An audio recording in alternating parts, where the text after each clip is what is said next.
Hello students, welcome to SPC classes. मैं हूं सुमित वर्मा और इस वीडियो में मैं बहुत ही इंपॉर्टेंट न्यूमेरिकल क्वेश्चन एक कराने वाला हूं जो कि पार्टनरशिप अकाउंटिंग से है और ये है चैप्टर 2 यूनिट 2 जिसका नाम है साझेदारी फर्मों के लिए लेखांकन मूल तत्व, इंग्लिश में accounting for partnership firm basic concepts. हाँ, एक कन्फ्यूज़न मैं आप लोगों का दूर करना चाहता हूँ। बुक वाइज अगर जो बुक के हिसाब से देखें तो चाहे ये आपको नंबर 2 दिखाई दे रहा होगा चैप्टर 2 और यूनिट 2, लेकिन लेटेस्ट जो ब्लूप्रिंट एमपी बोर्ड की तरफ से जारी किया गया उसके अनुसार ये चैप्टर 1 यूनिट 1 होगा, क्योंकि इस बार जो चैप्टर 1 था आपके बुक में, जो चैप्टर 1 था वो हट चुका है। जैसा कि मैं पिछले वीडियो में बता भी चुका हूं, जहां पर हम ब्लूप्रिंट को डिस्कस कर रहे थे, सिलेबस को डिस्कस कर रहे थे कि नॉन प्रॉफिट ऑर्गेनाइजेशन से रिलेटेड जो भी एक चैप्टर था वो पूरी तरह से हट चुका है, उसमें कुछ भी इस बार नहीं आना है। तो वो पिछले वीडियो में आप और डिटेल में देख सकते हैं जिसमें मैंने ब्लूप्रिंट को डिस्कस किया है।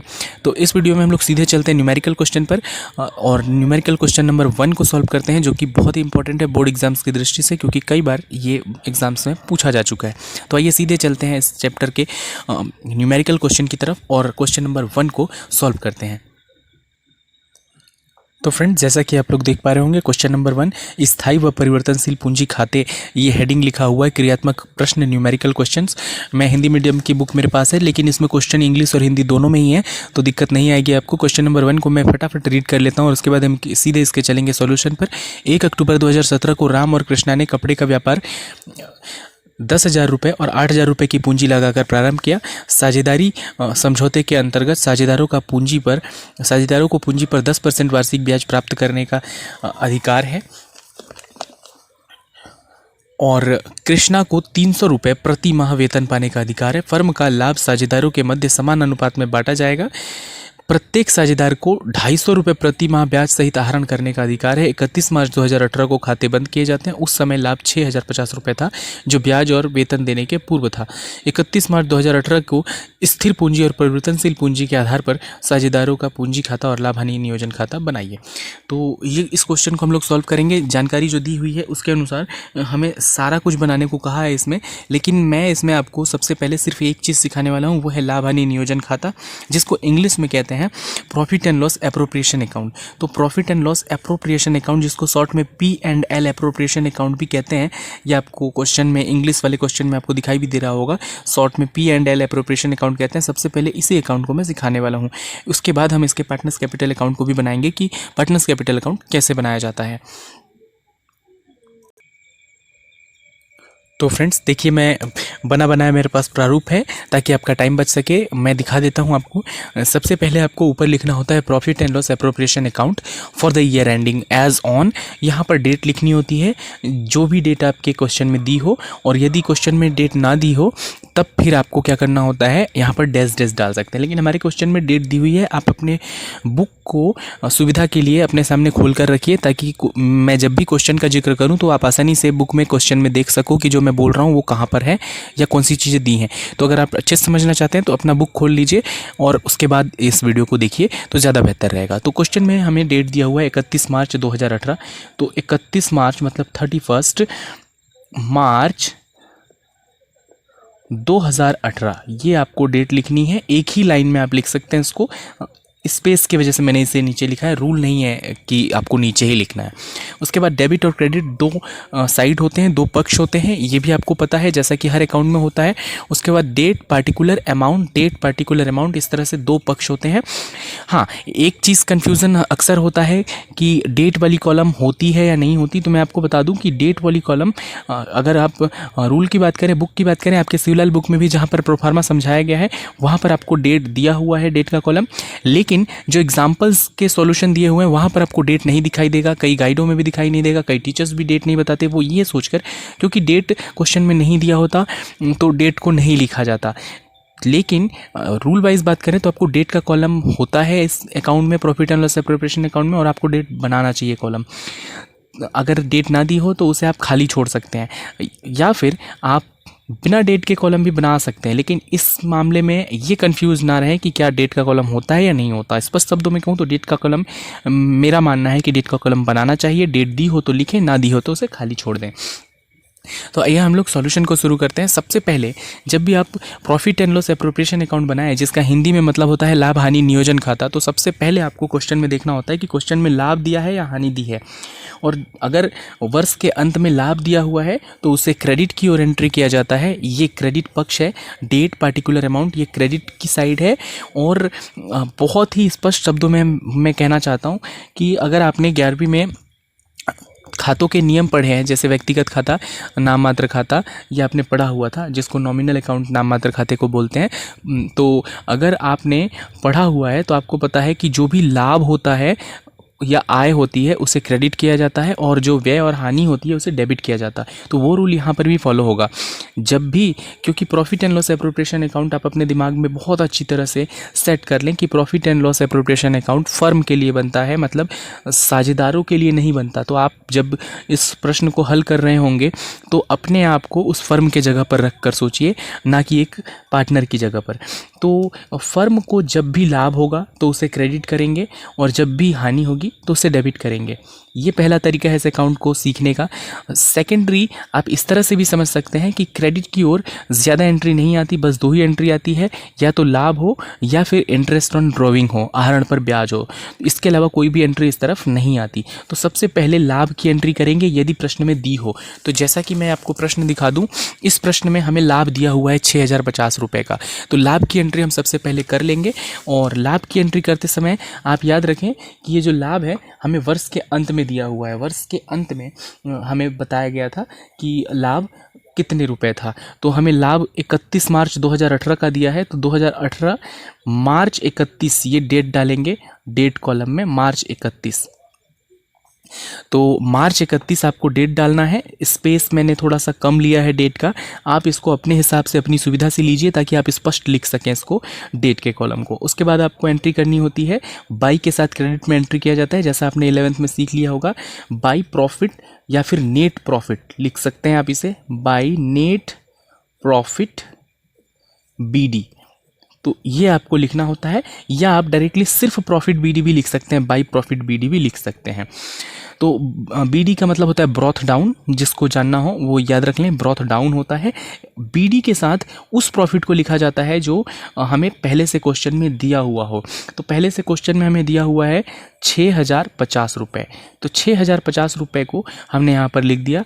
इसके बाद आपको क्वेश्चन में ये देखना होता है कि कौन कौन सी ऐसी मदें हैं, कौन कौन से ऐसे आइटम्स हैं जो फर्म को हानि दर्शाती हैं। तो फर्म को हानि कब होगी? फर्म को हानि तब होगी जब हम पार्टनर्स को कुछ भी पे करेंगे, चाहे वो सैलरी हो, कमीशन हो या इंटरेस्ट हो।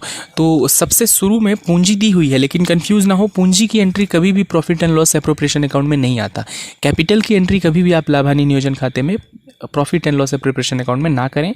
आगे बढ़ जाए तो हमें यहाँ पर बोला था, देखिए यहाँ पर लिखा हुआ है पूंजी पर 10% वार्षिक ब्याज प्राप्त करने का अधिकार है। इसका मतलब कि 10,000 की पूंजी और 8,000 की पूंजी जो राम और कृष्णा की है उस पर आपको 10% की दर से ब्याज देना है। हालांकि ये बहुत ईजी कैलकुलेशन है, लेकिन आपको नोट बना लेना चाहिए, ये बहुत अच्छी आदत होती है। और साथ ही साथ इस पर नंबर भी मिलते हैं, तो हम लोग नोट बनाएंगे क्योंकि कैलकुलेशन में आपको उतनी ही चीज़ टाइम लगना होता है। यहाँ तो ईजी कैलकुलेशन था, तो इंटरेस्ट ऑन कैपिटल इसका इस तरह से हम लोग नोट बना लेते हैं। आप देखिए यहाँ पर मैंने बना लिया है नोट्स। इंटरेस्ट ऑन कैपिटल जो भी रेट दिया हो वो लिख लें। 10% अगर दिया है तो 10% दिया है तो 10% यहाँ पर लिख लें। उसके बाद जो पार्टनर्स हैं उनका नाम लिखें। सबसे पहला पार्टनर हमारा है राम, तो यहाँ पर हम लिख लेते हैं राम का नाम, और इसके बाद डैश डालकर हम इसकी पूंजी को लिख लेते हैं। 10,000 रुपये इसकी पूंजी है और इसका 10% हमें कैलकुलेट करने को कहा है। तो बहुत इजी कैलकुलेशन है, ये आप मौखिक भी कर सकते थे, लेकिन हम इसे व्यवस्थित रूप से करेंगे।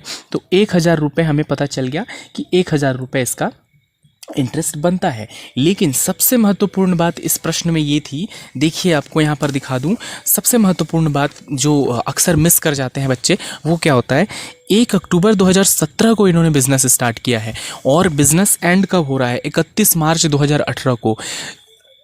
अगर बिजनेस एंड का डेट दिया हो तो ये बात स्पेशली याद रखिएगा कि फिर आप चेक कर लें कि जो व्यापारिक वर्ष है जो बिजनेस ईयर है वो कौन सा चल रहा है। दो बिजनेस ईयर होते हैं, एक जनवरी से 31 दिसंबर तक चलता है और एक चलता है 1 अप्रैल से 31 मार्च तक। तो क्योंकि ये 31 मार्च को ख़त्म हो रहा है, वर्ष समाप्त हो रहा है, इसका मतलब कि स्टार्ट कब हुआ होगा, 1 अप्रैल 2017 को। तो ये वर्ष 1 अप्रैल 2017 को प्रारंभ हुआ है। लेकिन इन्होंने तो 1 अप्रैल से बिजनेस स्टार्ट नहीं किया, इन्होंने बीच में, मतलब वर्ष के बीच में 1 अक्टूबर से बिजनेस स्टार्ट किया है। मतलब इनकी पूंजी व्यापार में 1 अक्टूबर से 31 मार्च तक ही रही है।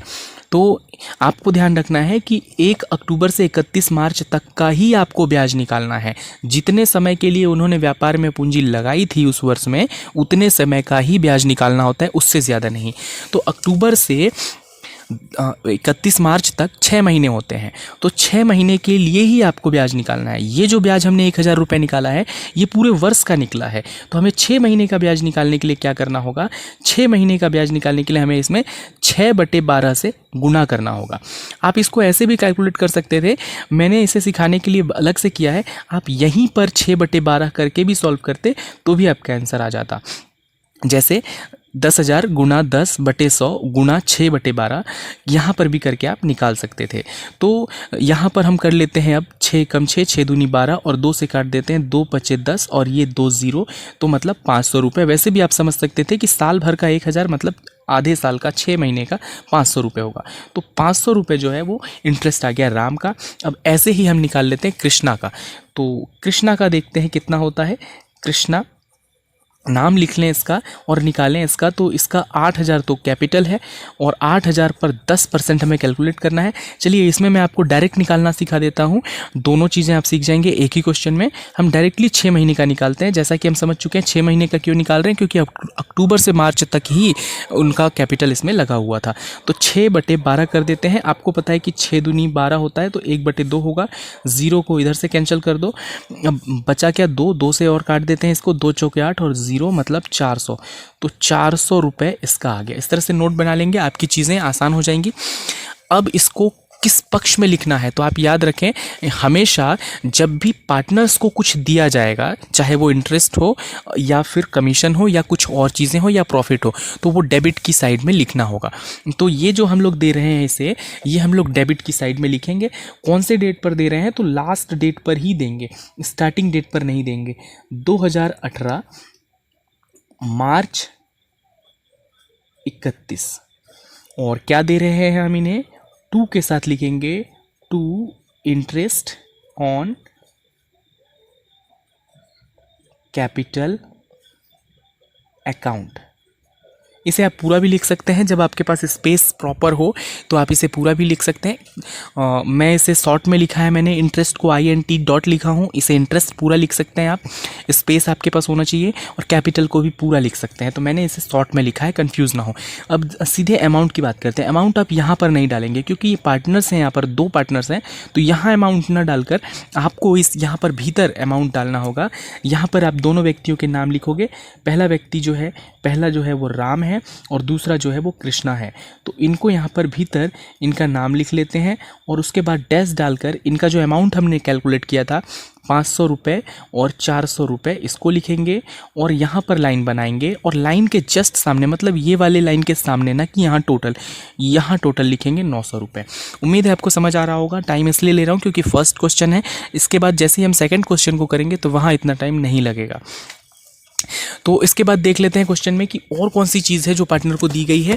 वैसे तो मैंने प्रश्न पढ़कर सुना दिया था और आपके सामने बुक है भी, वहाँ देख सकते हैं। तो पूंजी पर ब्याज देने के बाद इस प्रश्न में कहा है कि कृष्णा को 300 रुपये प्रति माह वेतन पाने का अधिकार है। याद रखें सिर्फ कृष्णा को वेतन मिल रहा है, सैलरी सिर्फ और सिर्फ कृष्णा को मिल रही है, और वो भी प्रति माह बोला है। और हमारा कैलकुलेशन कितने महीने के लिए हो रहा है, मतलब बिजनेस 2018 में कितने साल के लिए हुआ है, तो सिर्फ कितने समय के लिए हुआ है, सिर्फ 6 महीने के लिए, अक्टूबर से लेकर मार्च तक।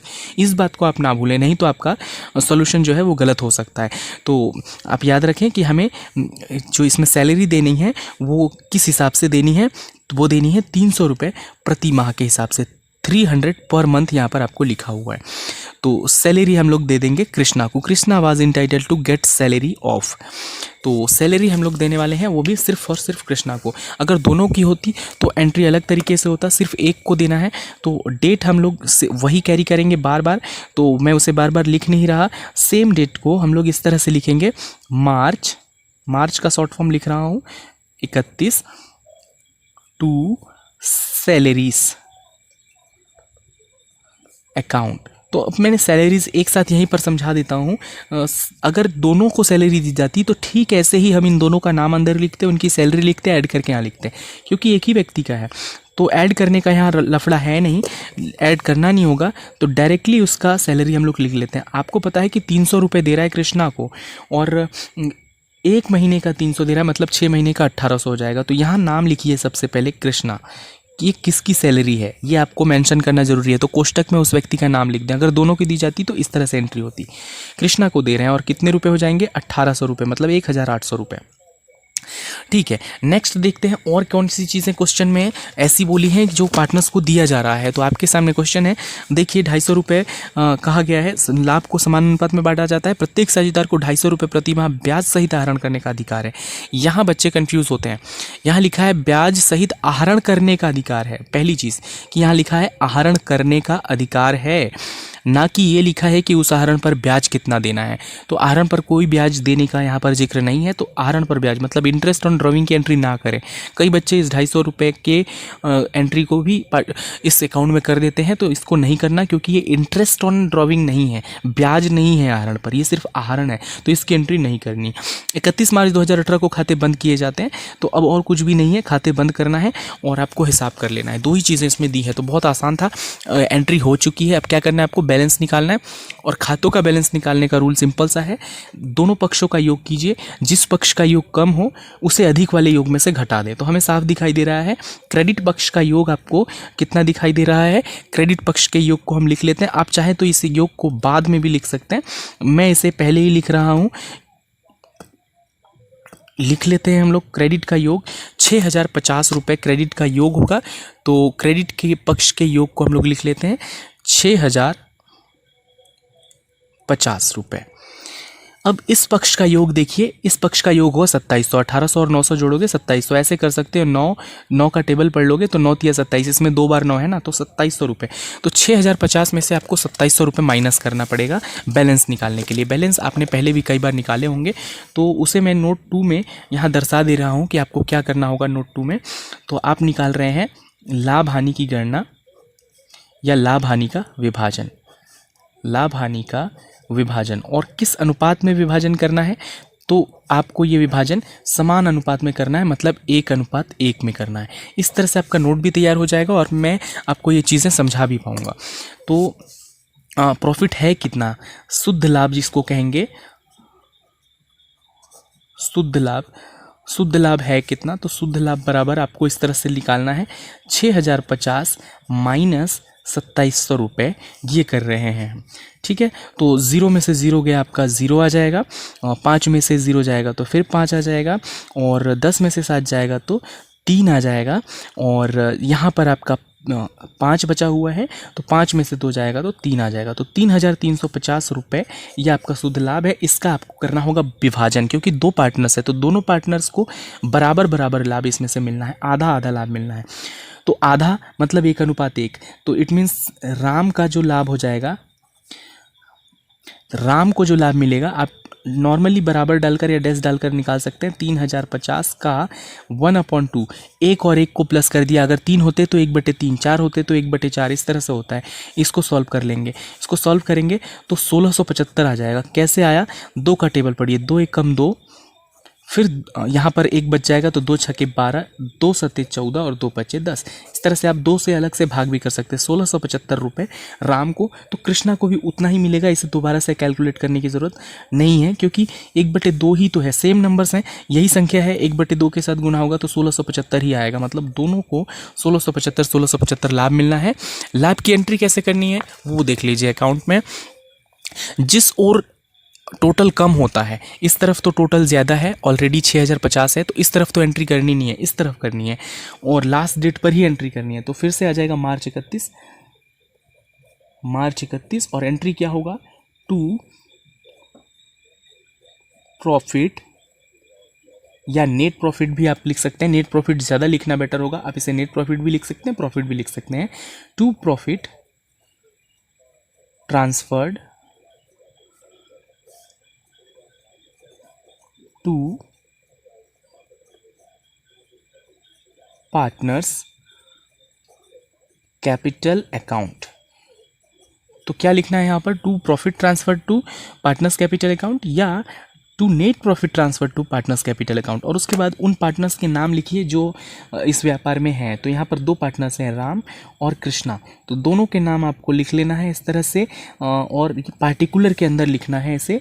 और इनका जो आपने शेयर निकाला अभी 1675 और 1675, इनको लिख लेंगे, यहाँ लाइन बनाएंगे और ऐड करके दोबारा से आप मेहनत ना करें, जो आपने घटा कर लाया था 3350 वही इस यहाँ पर लिखना है, वही टोटल होगा। इसको जोड़कर भी आप देख सकते हैं 3350। इस पक्ष का भी अब योग कर लेंगे। दोनों पक्षों का योग आमने सामने लिखना होता है, ये आपको पता होगा। दोनों पक्षों का योग हम आमने सामने लिख लेते हैं।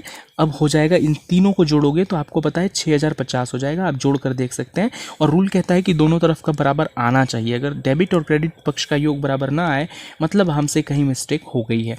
आप इन तीनों संख्याओं को जोड़ सकते हो, 6050 ही आएगा। तो उम्मीद है आपको ये क्वेश्चन का सॉल्यूशन समझ में आ गया होगा। और आपको अगर इस वीडियो में या इस क्वेश्चन में कोई दिक्कत आई हो और कहीं आप और एक्सप्लेनेशन चाहते हो या नेक्स्ट क्वेश्चन में किसी और तरह से एक्सप्लेन कराना चाहते हो, वीडियो में सुधार चाहते हैं, तो कमेंट बॉक्स में कमेंट कर सकते हैं। वीडियो को लाइक करना ना भूलें ताकि हमें और प्रेरणा मिले आगे और अच्छा करने के लिए। और साथ ही साथ हमारे चैनल को सब्सक्राइब करना ना भूलें और शेयर करना ना भूलें अपने और फ्रेंड्स के साथ, ताकि उनके लिए भी कुछ चीज़ें आसान हो सके। तो मिलते हैं नेक्स्ट वीडियो में क्वेश्चन नंबर 2 या फिर कहें कि एक नेक्स्ट इंपॉर्टेंट क्वेश्चन के साथ।